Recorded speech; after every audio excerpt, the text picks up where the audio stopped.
자, 압도적 뉴스 콘텐츠 3프로 뉴스룸입니다. 안녕하세요, 이주호 기자입니다. 안녕하십니까, 류종훈 기자입니다. 네. 자, 왜요? 아니요. 왜 피식피식? 아니 저기 지금 밖에 지나가시는 분들이 네. 이렇게 힐끔힐끔 쳐다보고 계셔가지고. 그러니까요. 일요일 때 우리가 인사를 해드려야 됩니다. 안녕하세요. 아니, 우리 인사 인사 안 받고 인사 안 가셨어. 받아주시네. 여러분 못 보셨죠? 이게 저희가 네. 오픈 스튜디오인데 저희가 인사를 하면은 이제 사람들이 받아줄 줄 알았거든요. 인사하니까 고개 휙 돌렸어. 돌리셨어.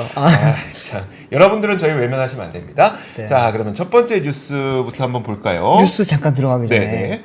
오늘 지금 밖에 하늘을 보셨어요? 아, 너무 예쁘잖아요. 예, 날씨가 너무 좋아요. 그래서 저는 이게 날씨가 너무 좋다 이러고 있었는데 네. 일본에서 지금 태풍이 발생했다고 하더라고요. 네. 그러다 보니까 이게 대기가 모든 걸 다 끌어가가지고 아, 그 태풍이 다 끌어간 거예요? 네, 그래서 어. 지금 서울 하늘에는 구름이 몇 없이 아주 아름다운 하늘이 보여주고 있다고 하는데 남의 불행이 나의 기쁨인. 근데 이제 일본에서 지금 산산이라고 하는 태풍이 네. 엄청난 규모라고 합니다. 그러다 보니까 지금 113만 가구한테 대피령이 내렸대요. 네. 그럼 한 225만 명 정도가 지금 대피를 해야 되는 상태고 음. 또 하나는 산업적으로도 영향을 미칩니다. 네. 뭐냐 하면 이제 일본에 있는 자동차 기업들 있지 않습니까? 토요타라든지 혼다, 닛산 이런 회사들이 지금 공장을 못 돌리고 있대요. 그렇겠네요. 네. 그러다 보니까 지금 뭐 여러 가지 측면에서 지금 피해가 큰데 이 태풍이 또 느리대요. 속도가 느리다 보니까 뭐 해일이라든지 홍수에 대한 피해도 지금 많이 걱정이 된다고 하니까 네. 혹시나 일본에 좀 아시는 분이 있다면 한번 연락을 한번 취해 보시는 것도 좋지 않을까 싶습니다. 알겠습니다. 네. 알겠습니다. 네. 자, 오늘 여러분들 하루 어떻게 보내셨나요? 아마 오늘 좀 기분 나쁘셨을 것 같아요. 엔비디아 실적 나오고 엔비디아 네. 주가 하락하고 곧바로 우리나라 시장에 그대로 반영된. 근데 또 뭐 배터리 주식 가지고 계신 분들은 기분 좋았을 것 같던데. 그러니까요. 그래서 이런 짤이 돌더라고요. 여러분, 제가 여러분들 기분 좋게 해드리려고 짤 하나 준비했거든요. 도는 짤이라 뭐 이 저작권은 모르겠습니다. 누가 만들었는지 모르겠는데 네네. 너무나도 잘 만들어서 짤 준비했습니다. 한번 여러분들 보시면서 한번 웃으시죠. 보여주세요.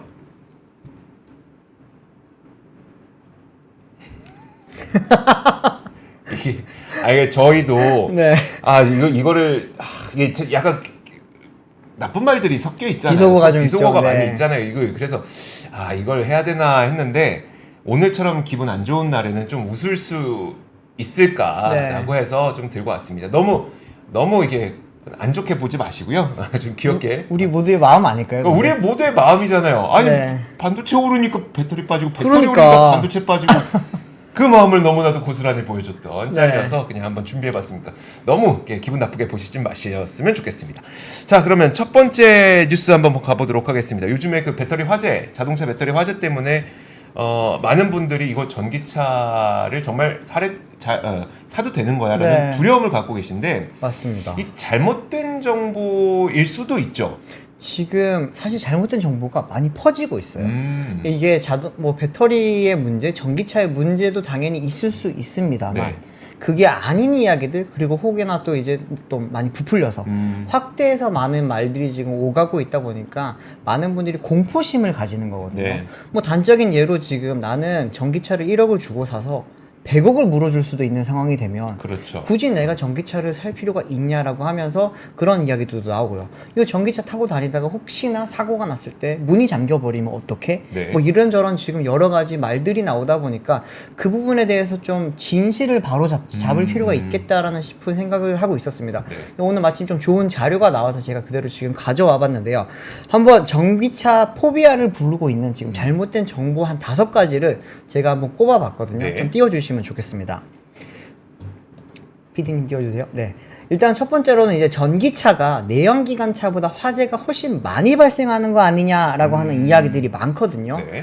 사실 뭐 최근에 보도가 조금 많이 나오다 보니까 많은 분들이 지금 이런 생각을 하고 계실 수도 있습니다. 네. 그런데 소방청에서 자료가 낸 게 있어요. 소방청 자료를 한번 보시면은 실제로 이제 2019년부터 2023년까지 5년 동안의 이제 전기차 화재 현황을 지금 잠시만 내려주세요. 이게 제가 조금 오류가 좀 있는 것 같은데 말씀 좀 해주세요. 전기차 화재 현황을 지금 좀 정리를 한 게 있어서 가져왔습니다.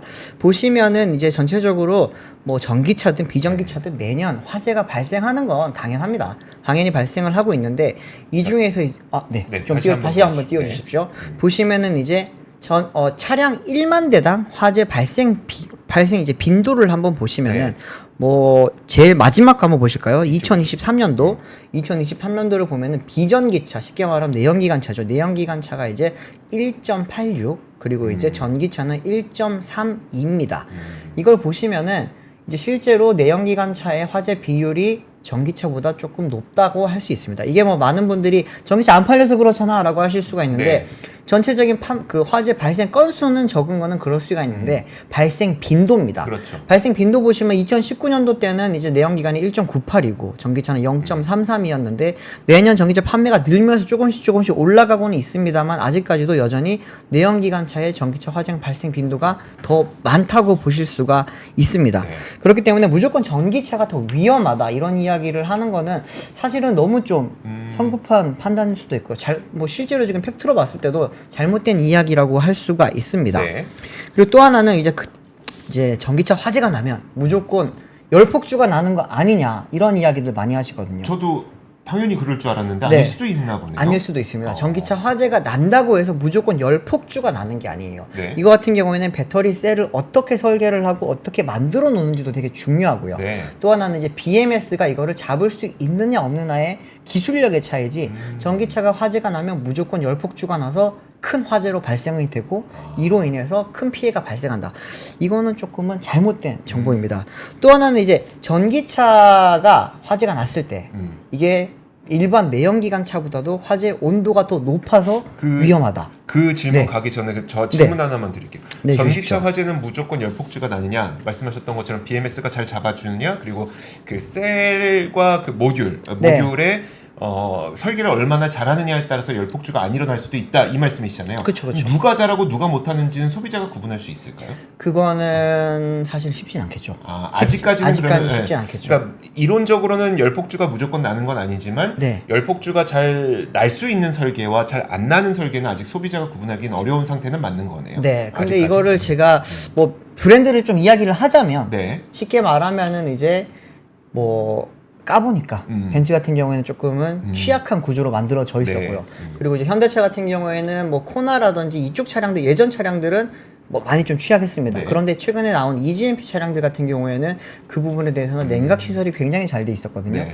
그러면 열폭주로 이게 화재가 발생하더라도 우리가 생각하는 진짜 폭탄처럼 터지는 그런 네. 열폭주로 이제 발전할 가능성은 굉장히 좀 적어 보였고 앞으로 나올 또 이제 차세대 플랫폼 같은 경우에는 그런 부분도 좀 더 보완해서 나온다고 합니다. 근데 이제 구조적으로는 이렇고요. 또 어떤 거냐 하면은 BMS가 또 굉장히 점점 중요해집니다. 네. BMS 같은 경우에는 이제 차량이 시동이 켜져 있든 꺼져 있든 간에 배터리 상태를 계속해서 진단을 하죠. 진단을 하고 만약에 조금 이상이 보인다라고 하면은 냉각 시설을 작동을 시켜서 네. 열이 오르는 거를 막는 거죠. 그래도 만약에 안 돼서 불이 났다 아니면 불이 날 것 같다라고 했을 때는 빨리 초동 조치를 할 수 있게 이제 뭐 고객한테 알려줄 수도 있고요. 요즘 SOS 서비스로 바로 연결이 되기도 합니다. 그런 쪽으로 가는 이제 기술들이 점점 발전하고 있기 때문에 이런 부분의 기술력이 앞으로 이제 어떻게 보면은 전기차 멀리 가고 뭐 빨리 가고도 중요하지만 안정성 측면에서는 얼마나 또 좋은 기술을 가지고 있는지가 또 전기차의 어떻게 보면 실력을 또 판가름하는 그런 기술이 될 수도 있지 않을까 싶습니다. 자, 화재 속도가 유독 빠르다는 그 오해에 대해서는요. 네, 이거는 이제 뭐 우리가 많이들 보시면 전기차 화재 날 때 네. 불이 붙었어, 흰 연기가 나다가 불이 붙었는데 갑자기 불이 커지는 걸 많이 보잖아요. 네. 근데 그 속도 때문에 이제 사람들이 전기차는 빨리 화재가 커지고 빨리 번진다라고 생각들을 하는데 제가 이제 소방청 자료를 한번 가져와서 읽어드리면은 기본적으로 이제 열량 자체가 네. 배터리보다는 가솔린이 한 9배 정도 높습니다. 그렇기 때문에 화재가 발생했을 때 열이 올라가는 거라든지 네. 가지고 있는 에너지가 높기 때문에 번질 수 있는 시간, 번지는 시간 그리고 이제 그 불이 지속되는 시간도 훨씬 화재 그 배터리보다는 네. 가솔린이 더 길다고 할 수 있거든요.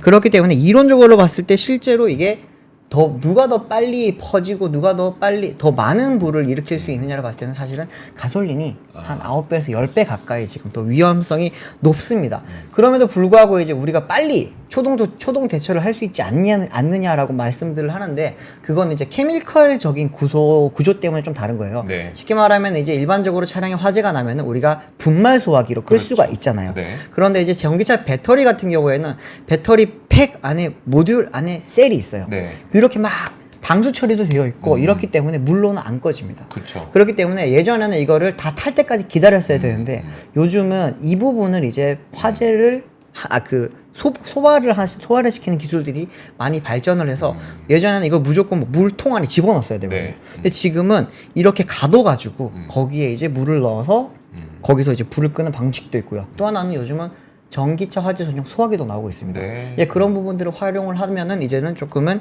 화재의 확산도 좀 줄일 수 있고 또 화재에 대한 위험도 많이 줄일 수 있을 거다라고 하는 이야기고요. 또 하나는 전기차가 이제 지하 주차장 화재가 지상보다 더 위험하다라고 하는 생각들이 있잖아요. 이거는 이번에 사고를 당하다 보니까 그렇게 그렇죠. 된 거죠. 네. 그래서 지금 뭐 서울시에서도 그렇고 많은 곳에서 이제는 우리 주차장에는 전기차 못 들어옵니다. 네. 뭐 벤츠 차량은 전기차는 못 들어옵니다. 이런 지금 막 경고문이 붙기 시작했어요. 네. 저는 이게 좀 잘못된 그런 대응 방안이라고 생각을 하는데 이게 지상이냐 지하냐 전기차 충전기가 지상에 있냐 지하에 있냐 네. 이게 중요한 게 아닙니다. 그것보다는 소화 시설이 얼만큼 잘 되어 있는지가 중요해요. 네. 사실 이번 청라 화재 사건 같은 경우에도 스프링클러가 제대로 작동만 됐으면은 이렇게까지 그게 안 됐거든요. 그렇기 때문에 이 부분은 이제 조금은 잘못된 정보 같고요. 마지막으로 이제 요즘 뭐 서울시에서 최근에 보도자료 내면서 굉장히 좀 일이 커졌었는데 전기차 배터리를 90%까지만 충전을 제한해야 된다. 이거 논란 크더라고요. 네, 이게 지금 나중에 되면 소송까지 벌어질 수 있는 일이거든요. 네. 그런데 전기차를 90%만 충전을 해야 된다라는 건 없습니다. 전기차를 90% 충전을 하면은 100% 충전했을 때보다 화재가 지속되는 시간이 조금 짧을 수는 있어요. 네. 에너지를 덜 가지고 있기 때문에 그렇죠. 화재의 크기도 조금은 작을 수가 있습니다. 근데 네. 화재 발생을 할 수 있는 요인으로서 봤을 때는 크게 의미가 없습니다. 그렇기 때문에 100%를 충전을 하든 90%를 충전하든 화재가 발생할 가능성에는 크게 차이는 없고 발생한 이후에 조금 차별을 둘 수 있는 건데 이 부분 같은 경우에는 지금 이제 많은 분들이 생각했을 때 전기차의 용량이 100인데 100만큼 충전하면은 위험한 거 아니냐라고 하는 그 지식에서 비롯된 네. 조치거든요. 그런데 그게 아니고요. 배터리는 원래 100이라는 거를 가지고 있습니다. 그러면은 우리가 안전 마진이라는 거를 원래 항상 안전 마진을 남겨놓고 출시를 네. 하거든요. 100짜리 배터리를 실제로는 한 95만 쓸 수 있게 안전 마진을 남겨놓습니다. 네. 5% 정도 마진을 남겨놓는 거예요. 그리고 나서 95를 가지고 이제 100% 충전하면 실제로는 95만큼 충전된 거기 때문에 이 부분에 대해서 이게 100이냐 90이냐 95냐를 따지는 게 크게 의미가 없는데 이 부분에 대해서는 조금은 잘못된 정보들이 계속 퍼지고 있는 것 같다. 그래서 막 조만간 정부라든지 지자체에서 여기에 대해서 수정 조치가 아마 네. 내려올 겁니다. 그 부분을 보시면은 이제 이게 충전 양이 그렇게 중요한 거는 아니었구나라는 거를 다시 한번 좀 아실 수 있지 않을까 싶어서 오늘 좀 뭐 소방청 자료도 나오고 현대차 자료도 나오고 이러다 보니까 종합적으로 제가 좀 정리를 해드리고 싶어서 네. 가지고 왔습니다. 은근히 소방청에서 이 관련된 자료와 연구를 굉장히 열심히 하시더라고요. 이게 네. 매년 지난 2023년, 22년이었나요? 가이드라인도 내놨었고. 그렇죠. 그 다음에 연구 계속해서 그럼 화재의 원인이 무엇이냐 계속 연구하고 있고. 네. 이 실제로 지금 조금 전에 보여주셨던 화재 건수, 그러니까 네. 만대당 전기차는 만대당 1.3대의 화재가 있었고, 그렇죠. 내연차는 만대당 1.8대의 1.86 대, 예. 화재가 있었고 이런 것들도 이제 소방청에서 굉장히 열심히 조사를 하고 있는 이유는 이유가 아니라 이렇게 되고 나면은 이제 기술 발전이 또 부족한 점을 계속 보완해 줘야죠. 그렇죠. 사실 지금 그 댓글창에도 굉장히 날선 반응을 보여주시는 네. 분들이 굉장히 많은데 알고 있습니다. 우리가 네. 근데 결국 우리는 배터리를 더 많이 사용하게 될 거잖아요. 그렇죠. 네, 네. 무슨 산업이 됐건 자동차도 그렇고 뭐 에너지 쪽도 그렇고 뭐 나중에 될진 모르겠습니다만 뭐 비행기가 될 수도 있겠습니다만 네. 뭐 안 될 수도 선박도 있을 그렇고요. 선박도 될 수 있을 거고 네. 결국은 우리가 어떻게든 배터리로 가는 방향으로 가곤 있는데 네. 그걸 우리가 거스를 수는 없는데 안전성에 지금 문제가 생긴 것이다 보니 거기에 대한 보완이 필요한 거지. 네. 불이 났으니 우리는 배터리로 가지 말고 다시 디젤로 갑시다 할 수는 없는 거잖아요. 그렇죠. 다시 가솔린 타고 네. 디젤 타고 이러자는 게 아니라 언젠가는 가야 될 방향인데 갈 때 그렇죠. 좀 잘 가자. 잘 가자. 그러는 거죠. 네. 물론 너라면 불나는 차 타겠니? 라고도 저한테 물어본다면 저도 좀 저는 다음 차를 전기차로 갈 겁니다. 아 그래요? 네, 진짜로 네네. 갈 거기 때문에 네. 그 부분에 대해서 이제 알고 있으면 당했을 때 조금 더 덜 당황할 수도 있고요. 그렇죠. 그리고 이제 조금 그 확률을 줄일 수 있잖아요. 맞아요. 그렇기 때문에 조금 많은 분들이 이제 좀 제대로 알고 계시면 좋지 않겠냐라고 생각이 들어서 오늘 이제 뭐 여러 기사들도 있는데 한번 가져와 봤습니다. 네, 알겠습니다. 그러다 보니까 어제 GM이 갑자기 삼성 SDI랑 공장 건설. 네, 맞아요. 아, 이게 좀 각형이 좀 안전한가 봐요. 각형이 이제는 좀 어떻게 보면 전기차 그 플랫폼 구조가 점점 발전하잖아요. 네. 예전에는 아까 말씀드렸지만 팩, 모듈, 셀로 갔거든요. 근데 요즘은 이제 모듈 단계를 넘어서서 그냥 셀 투 팩으로 가거나 네, 셀 투 샤시로 가거나 가거나. 이런 기술이 많아지고 있기 때문에 그런 부분에 있어서는 조금은 그 각형이 네. 유리한 부분이 있다 보니까 좀 그런 게 아닐까 싶습니다. 알겠습니다. 자, 다음 뉴스 한번 보도록 하겠습니다. 다음 뉴스는 그 하나오션에서 오늘 국내 최초로 미국 해군 MRO 사업을 수주했다라는 소식이 왔습니다. 하나오션이 4만 톤 규모의 미 해군 군수 지원함 창정비 사업을 수주했다는 내용을 오늘 발표를 했습니다. 네. 이게 그 여러분들 아시는 분들은 대부분 아시겠지만 미국의 해군 MRO 사업이라고 하는 거는 우리나라가 지금까지 하지 못했던 그렇죠. 사업이었었죠. 우리나라가 조선을 그렇게 잘하는데도 불구하고 네. 미국 해군의 사업은 우리가 할 수가 없었습니다. 왜냐하면 군수 장비이기 때문이었었는데 자격이 필요하죠. 자격이 필요하죠. 네. 이 군수 장비를 이렇게 그 창정비를 하기 위해서는 이 자격을 따야 되는데요. 그 자격이라고 하는 게 함정 정비 협약이라고 해서 MSRA라고 부릅니다. 네. 근데 이거를 인증한 업체만이 결국은 수주를 할 수 있는 건데 이게 히스토리를 한번 살펴보면 지난 7월 11일에 원래 HD 현대중공업이 먼저 이 자격을 땄었어요. 맞습니다. 그래서 그때 막 뉴스가 나왔었던 게 야 현대중공업이 그 우리나라에서 최초로 근데 최초라고 해봐야 두 개밖에 없잖아요. 네. 잠깐만 1, 2등인데 네. 어쨌든 국내 최초로 그 자격을 땄습니다라고 그 뉴스를 내놨었고 그 다음에 한 10일 정도 뒤였었는데 7월 23일에 하나오션도 우리도 땄습니다. 라고 우리도 MRO 사업 이제 할 수 있습니다. 라고 했었어요. 그래서 네. 그때 자격을 먼저 딴 거는 현대중공업, 그 다음 단계 이제 하나오션이었지만 실제로 그 수주를 처음으로 진행을 하게 된 거는 하나오션이 먼저 4만 톤급의 MRO 사업을 수주를 하게 됐다라고 이야기를 하고 있습니다. 근데 이게 그럼 현대중공업은 그동안 뭐 했냐? 사실 이렇게 이 약간 중간에 현대중공업이 마치 MRO 사업을 약간 뒤로 유예할 것 같은 뉘앙스의 기사가 나오긴 했었는데 맞아요. 제가 그 부분을 좀 다시 한번 취재를 해봤거든요. 해보니까 그게 무슨 이야기했었냐면 2분기 실적 발표에서 이런 얘기를 했다는 거예요. 지금 도크 가동 일정 등을 고려해 이번 입찰에는 참여하지 않았다. 지금 미국 해군의 노후 함정 증가로 MRO 시장이 지속적으로 확대될 것으로 예상되는 만큼 면밀한 수익성 검토를 거친 다음 내년부터 본격적으로 사업을 추진할 계획이다라고 밝혔습니다. 그러니까 이게 무슨 말이냐면 사실 그 지금 우리가 수주를 할 때는 전투함이 있고 네. 군수 지원함과 같은 비전투함이 있는데 그렇죠. 전투함이 비싼 물량이라는 거예요. 그러니까 군수 지원함과 같은 비전투함의 경우에는 그러니까 뭐 이것도 안 비싼 건 아닌데 네네. 그나마 뭐 동남아라든지 다른 국가에서도 요건 창정비를 할 수가 있어서 네. 요건 경쟁도 조금 높은 편이고 가격도 그렇게 비싼 건 아니래요. 전투함이 엄청 비싸대. 그렇지. 그러면 우리가 수익성을 생각했을 때는 무엇을 선택하는 것이 맞을 것인가에 판단해서 네. 자 그러면 우리는 이 군수함은 좀 나중에 하고 우리 도크도 부족한데 군수함은 나중에 하고 좀 비싼 거 나중에 전투함 나오면 그때 하자라는 선택의 그러니까 경영적 판단이었던 거지 네. 이게 뭐 못하고 하고의 문제는 아니었던 것 같습니다. 근데 어쨌든 간에 이게 그 뭐 각각의 회사별로는 이런 시기지만 하나오션이 오늘 이 수주를 하면서 발표했던 게 연간 20조 원 규모의 시장에 뛰어들게 된 것이다. 그렇죠. 라고 발표를 했거든요. 네. 근데 만약에 예를 들어서 우리나라가 뭐 현대중공업이 5%, 그리고 하나오션이 5% 해서 우리나라가 그냥 총 10%만 차지한다. 쳐도 2조고, 그럼 연매출 2조고, 그리고 그 중에 이제 절반씩 현대중공업과 하나오션이 가져간다.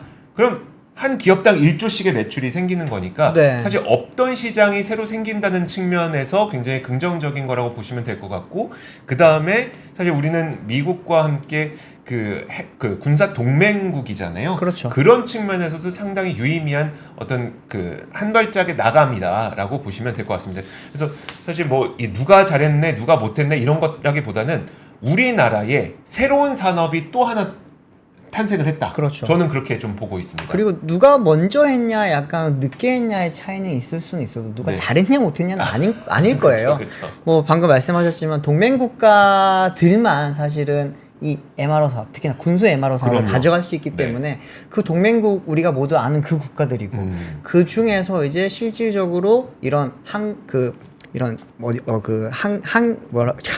전투함, 전투함에 죄송합니다. 함정, 네, 함정에 대한 그런 이제 MRO 기술 능력을 가지고 있는 나라가 네. 어디일까요? 없죠. 네, 우리나라밖에 없죠. 네, 우리입니다. 네. 그렇기 때문에 우리가 이제 서로 가져가는 음. 산업이기 때문에 그 부분에 대해서 누가 잘했다 못했냐 보다는 맞아요. 네. 누가 뭐 먼저 가져가고 조금 뒤에 가져가 그 정도 네. 차이기 때문에 그 부분을 굳이 뭐 등수를 따질 필요가 있을까 싶기도 해요. 등수로 따지려고 했던 건 아닌데 이게 네네. 은근히 그렇게 들렸을 수도 있겠다라는 생각이 제가 하고 나니까 좀 드네요. 네. 전혀 뭐 등수 따지고 싶은 건 아니고 네. 물론 그런 히스토리는 있었지만 어쨌든 우리나라에게 굉장히 큰 산업이 하나 생겼다. 맞아요. 네. 네. 절반을 가져가면 10조가 되는 거잖아요, 사실은. 가져갈 수 있을 뭐 궁극적으로 가져갈 수 있지 않을까요? 그러니까요. 할 수 있는 데가 별로 없긴 하니까. 특히나 왜냐면 미국이 자체적으로, 예. 미국은 자체적으로 할 수 있는 역량이 안 되잖아요. 네, 그쵸. 인력이 없어서 사람이 없어서. 네. 그러니까요. 좀 잘 됐으면 좋겠습니다. 사실 우리가 앞서 이제 막 전기차에 대한 이야기도 하고 지금 뭐 이렇게 해군 MRO 사업도 얘기하고 하는 것이 네. 어쨌든 우리나라가 잘하는데 다른 국가가 하나도 못하는데 우리나라가 굉장히 잘하는 것들을 얘기한 거잖아요. 그쵸. 그리고 배터리도 우리나라가 잘하고 잘하죠. 조선도 우리나라가 잘하고 그러면 사실 산업은 배터리 쪽으로 가는 게 나을 것 같긴 하고 우리나라 생각해봤을 때 네. 그리고 그 산업이 조선이 좀 더 계속 갔으면 좋겠기도 하고 네. 그렇죠. 반도체도. 반도체도 잘 갔으면 좋겠기도 하고 네. 그러니까 산업이 주가도 당연히 이제 산업이 그렇죠. 좋아지면 주가도 당연히 따라가는 네. 거겠지만 저는 산업이 먼저 갔으면 좋겠는데. 그러니까 네. 다음 소식 제가 전해드리겠습니다. 아파트 값이 계속 오르네요, 진짜. 지금 23주 연속 서울의 아파트 값이 올랐습니다. 제가 매주 전해드리는 이제 한국부동산원 자료인데요. 좀 띄워주십시오. 한국부동산원이 발표한 주간 아파트 가격 동향 조사에 따르면은 지난주 서울 아파트 매매 가격은 전주 대비 0.26% 상승을 하면서요. 3월 넷째 주부터 23주 연속 상승을 하게 됐습니다. 근데 자세히 보시면 이제 상승 폭이 점점 줄고 있다라는 걸 좀 아실 수 있는데 그 다음 장 한번 좀 띄워주시면요. 보시면은 이제 전국적으로 쭉 가격 변동표들을 좀 보실 수가 있고요. 네 번째입니다. 죄송합니다. 네 번째가 서울인데 자 보시면은 7월 22일에 0.3이었고요. 0.28이었고요. 0.26 갔다가 다시 잠깐 올랐어요. 그랬다가 지금 2주 연속 다시 하락세를 기록을 했습니다. 이게 뭐 여전히 상승을 하고 있지만 상승 폭이 점점 줄고 있다라고 좀 보시면 되고요. 이거 같은 경우에는 이제 아무래도 아시겠지만 9월 달에 스트레스 DSR 2단계가 실시하고 있고 또 하나는 이제 2학기 계절 수요. 이제 2학기를 지금 준비했던 그런 이사 수요가 거의 대부분 이제 끝나가고 있다라고 좀 보시면 되기 때문에 계절적 요인으로도 약간은 이제 안정세에 들어갈 때가 됐고 또 정책적 요인으로도 거기에 대한 영향을 좀 많이 받을 걸로 보입니다.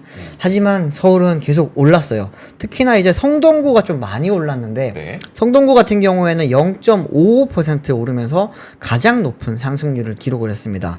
제가 좀 찾아보니까 성동구의 옥수동에 있는 한 아파트 같은 경우에는 이제 전용 84가 20억 2천만 원을 기록을 하면서 역대 최고가를 갈아치웠다고 합니다. 지금 뭐 최근에 저희가 뉴스를 전해드리면서 역대 최고가 90% 올랐다, 99% 뭐 왔다라고 했는데 이제는 이제 반포뿐만이 아니라 다른 지역에서도 이제 역대 최고가를 신고가를 지금 보이는 곳들도 있다고 합니다. 서초구, 송파구, 광진구, 용산구, 강남구, 마포구 등이 좀 많이 올랐다고 합니다. 다른 지역 보시면은 인천이 0.14% 올랐고 경기가 0.12% 올랐습니다. 이 부분도 이제는 점점 상승폭이 계속 줄어들 겁니다. 이제 네. 이사 수요가 끝나가고 있기 때문에 그렇고요. 대구 같은 경우에는 0.06% 마이너스를 기록을 하면서 계속해서 지금 빠지고 있고요. 광주, 제주 역시도 지금 하락세를 기록을 하고 있는 상태입니다. 그러면 이제 전세가는 어떠냐? 이제 이사 수요가 또 전세에도 영향을 많이 미치거든요. 네.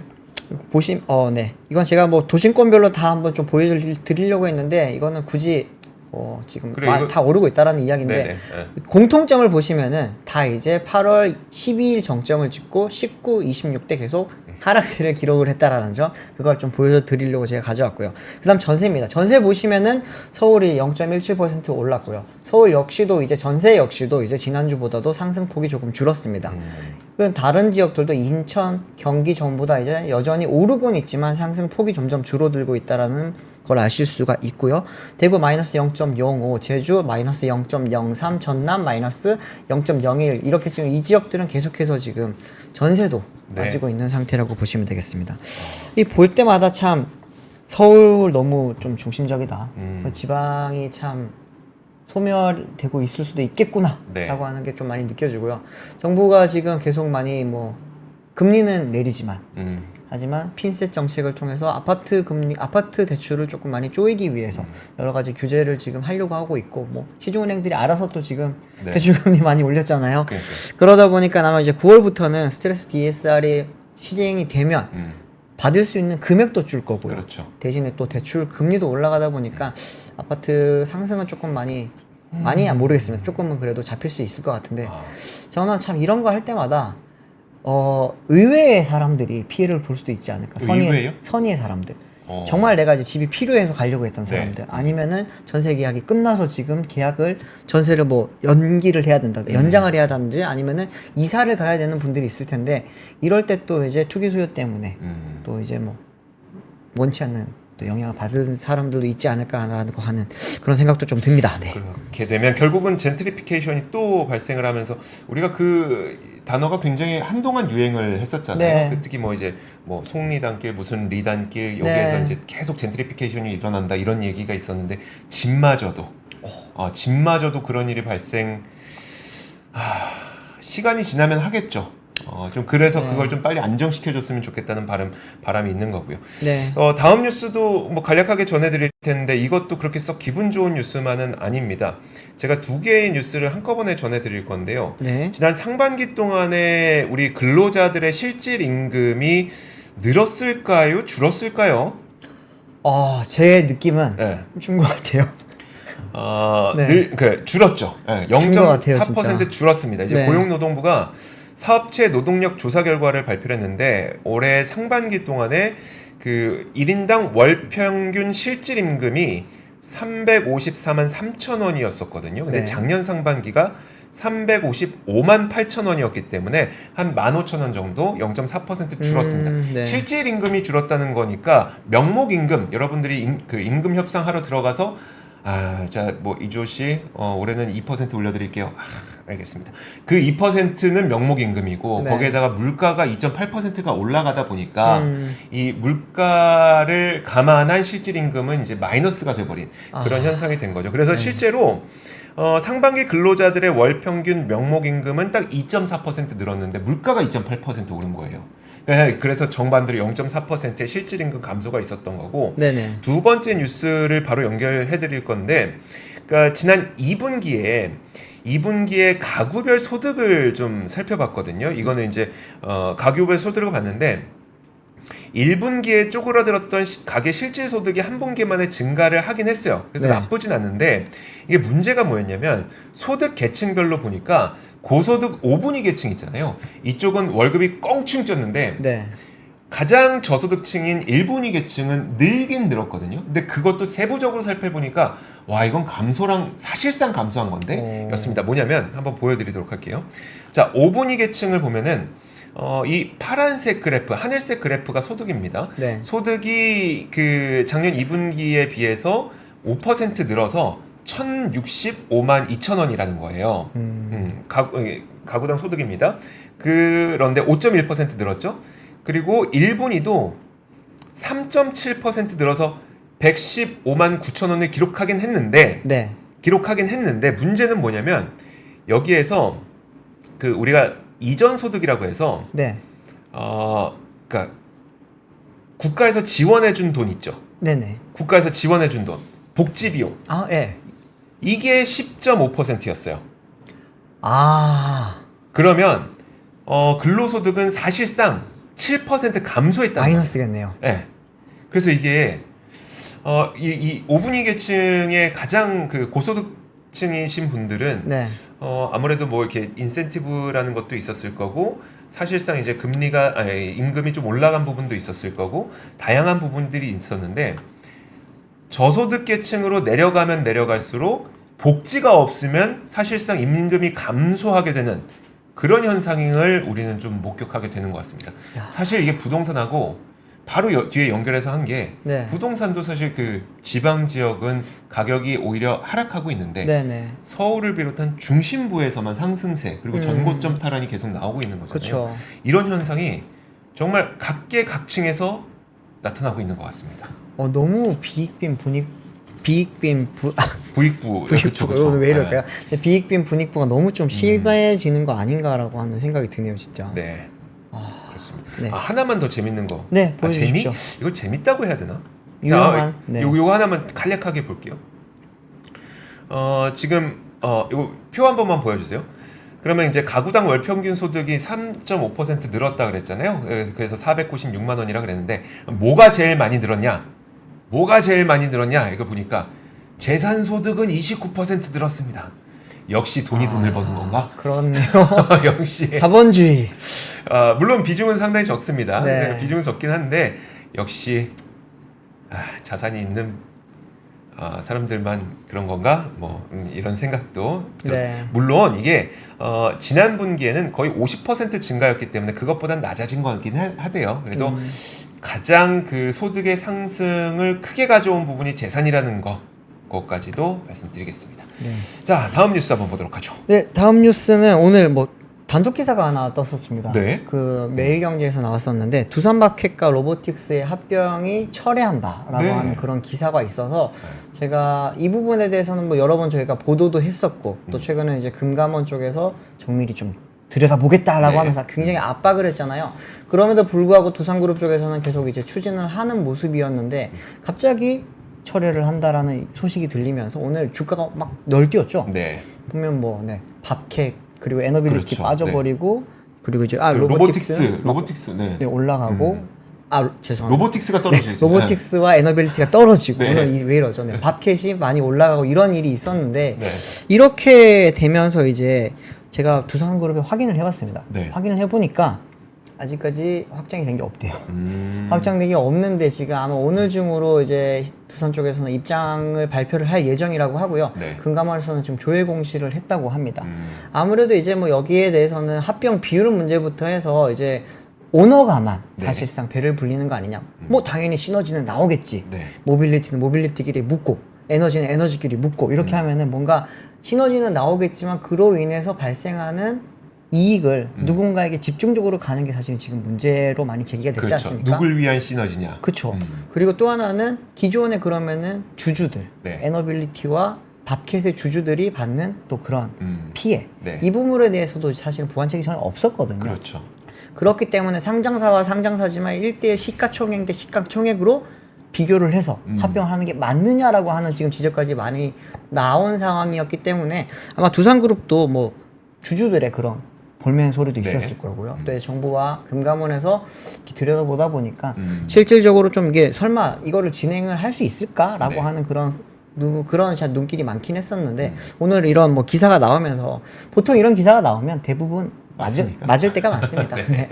그리고 이제 딱 저희가 이제 홍보팀이라든지 이제 거기에 이제 뭐 IR이라든지 담당자들을 통화를 해보면 네. 뉘앙스에서 느껴지는 게 있어요. 네, 아무래도 이번에는 맞을 것 같습니다. 네. 뭐 좀 있으면 기다려 보면은 어차피 지금 이제 조회 공시가 내일까지 바로 이제 내야 되는 거기 때문에 네. 두산에서는 오늘 중으로 여기에 대해서 답변을 준다고 하니까 조금 기다려 보면 소식이 들어오지 않을까 싶습니다. 근데 저는 되게 좋아 보이긴 해요. 어떤 모습이요? 예전 같았으면은 야, 니네가 뭐라고 말을 하든 저희가 방송에서나 네. 아니면 소액 주주나 개인 주주가 니네가 뭐라 하든 말든 야 이게 시너지가 좋다는데 해야지라고 그쵸. 하면서 이제 뭔가 이렇게 무슨 수를 써서라도 이거 합병을 시키고 뭐 떼어내고 이런 거가 있었다면 네. 이제는 적어도 저희가 이제 언론을 통해서 보도를 하고 그 다음에 방송을 통해서 계속 얘기하고 그걸 보고 이제 수많은 주주들이 함께 저기 반대 의사를 밝히고 그쵸. 이런 것들이 먹힌다는 거니까 네. 그래도 꽤 변화하고 있는 모습 같다. 변화하고 있는 과정 같다. 그건 좀 올바른 방향 같습니다. 진짜. 그러니까요. 네. 그래도 좀 많이 바뀌고 있는 것 같습니다. 네. 저도 간략한 단신 하나만 더 전해드리도록 하겠습니다. 제가 오늘 재밌었던 게 네. 그 MSCI 아태지수 있잖아요. MSCI 아태지수에 편입된 기업들의 12개월 주당순이익 전망치 있죠. 네. 사실 우리나라에서는 주당순이익 전망치라는 걸 잘 안 봐요. 근데 그 글로벌 투자자들은 사실 그거 되게 많이 보거든요. 아, 그래요? 그러니까 그 12개월 주당순이익 전망치가 높아지는 기업들에 한해서 월가에서 그 기업들의 EPS를 높이는 거예요. 목표 주가를 높이는 거죠. 그 EPS 곱하기 밸류가 이제 목표 주가니까 네.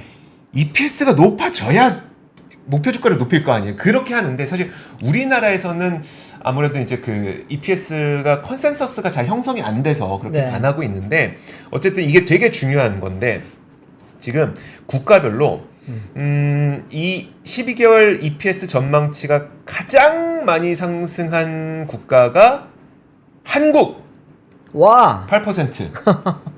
네.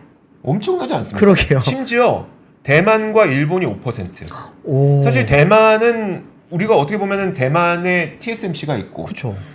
일본의 그 수많은 그 소부장과 반도체 관련 기업들이 있기 때문에 올해 일본 장 좋았습니까? 그러면 얘네도 우리 못지않게 좋을 것 같은데 네. 우리나라의 반도체 덕분에 우리나라의 EPS 12개월 전망치가 8%로 가장 높다는 겁니다. 근데 제가 이거를 준비한 이유는 주가는 왜 이럴까라는 이야기인데 근데 저는 사실 그 되게 고리타분한 생각이긴 한데 네네. 결국 실적은 그러니까 주가는 결국 실적 따라갈 거라고 생각하거든요. 그럼요. 근데 지금 이것처럼 네. EPS 전망치도 12개월 동안 가장 아시아에서 가장 높고 그다음 지금 그 실적 나온 것도 올해 2분기 삼성전자 영업이익이 15배 증가했잖아요. 그렇죠. 그러면 물론 지금은 HBM의 버프를 못 타서 안 좋은 거지. 이게 낸드, 디램 다 같이 실적이 굉장히 좋아지고 있지 않습니까? 네. 결국 실적 따라서 주가가 가야 하는 게 맞지 않냐? 맞죠. 맞지 않냐? 현대차 보십시오. 그렇게 실적 좋다고 해도 작년, 재작년 계속 네. 주가 못 갔잖아요. 못 가고 막 이건 뭐 네. 되게 비난 많이 받았죠. 근데 네. 그러면서 이제 올해 갑자기 주가가 많이 갔잖아요. 시간대가 달라. 그쵸. 이게 네. 제가 많이 말씀드리지만 실적과 산업과 주가가 같이 안 움직여요. 같은 방향이야. 네, 방향성은 같은데 방향은 같아요. 이렇게 가기 때문에 그쵸. 이거는 네 맞추기가 힘듭니다. 네, 그렇습니다. 근데 어쨌든 저는 이거 보고 이거는 우리나라에서 몇몇 기관이 한 게 아니라 네. 아태지수 MSCI의 아태지수에 편입된 기업들을 여기 어디죠? LSEG 이름이 정확하게 기억 안 나는데 아무튼 그 글로벌에서 EPS 컨센서스 굉장히 잘 모으는 곳이 있거든요. 거기서 한 거기 때문에 네. 뭐 신뢰도가 낮다고 보긴 좀 어렵기 때문에 저는 소개를 좀 시켜드렸습니다. 실적대로 좀 기업의 가치도 평가를 받았으면 좋겠다라는 거죠. 저도요. 자, 그러면은 오늘의 3프로 뉴스룸은 여기까지 하도록 하겠습니다. 저희는 내일 오겠습니다. 고맙습니다. 감사합니다.